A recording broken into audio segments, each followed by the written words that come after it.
बिस्मिल्लाहिर्रहमानिर्रहीम। आज एक्सरसाइज 6.1 का क्वेश्चन नंबर 3 है। Express the following ratios into its lowest form. नीचे जो रेशोज़ दी गई हैं इनको इसकी लोएस्ट फॉर्म में अपने लिखना है। जिस तरह हमने क्वेश्चन नंबर 1 में सिंपलेस्ट फॉर्म पढ़ी थी, लेकिन वो कहते हैं कि in the form of x ratio y की फॉर्म में लिखना है। आपने क्या करना है, एक्स रेशो वाई ऊपर लिख लेना है। उसके बाद आपको जो रकम दे दी जाती है, जो आपका एंटीसीडेंट है वो अपने एक्स के नीचे लिखना है और कॉन्सिक्वेंट जो है वाई के नीचे लिखना है। उसके बाद फिर इसे सिंप्लीफाई करना है, यानी देखना है कि दोनों एक ही टेबल में आते हैं या नहीं। जिस तरह आपके पास 10/5 है तो दोनों 5 के टेबल में आते हैं। 5 1 ज़र 5, 5 2 ज़र 10, यानी 2/1 जो है ये 10/5 की लोएस्ट फॉर्म है। इसी तरह x/5 लिखो।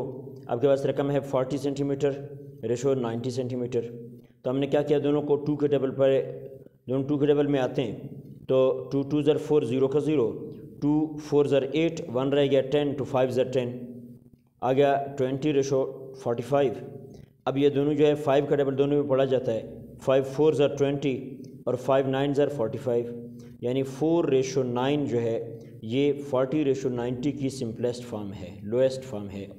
इसी तरह दूसरा वो कहता है कि in the form of x upon y की सूरत में लिखें, क्योंकि हमने पढ़ा था ऊपर कि ratio is another form of fraction.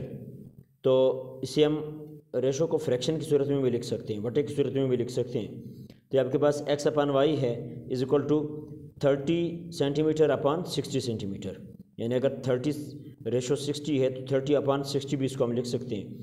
0 0 के साथ अगर काट लें तो ऊपर 3 रह गया और नीचे 6, यानी 3/6 आ गया।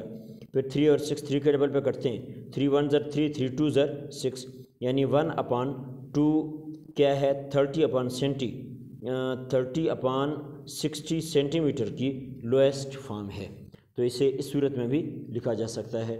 Thanks for watching my video. और हाँ डियर स्टूडेंट्स, अगर अब तक हमने मेरे चैनल ग़ुलाम यासीन हसन को सब्सक्राइब नहीं किया तो सब्सक्राइब ज़रूर कर लें, ताकि मेरी हर नई आने वाली वीडियो का नोटिफिकेशन सबसे पहले आपको मिले।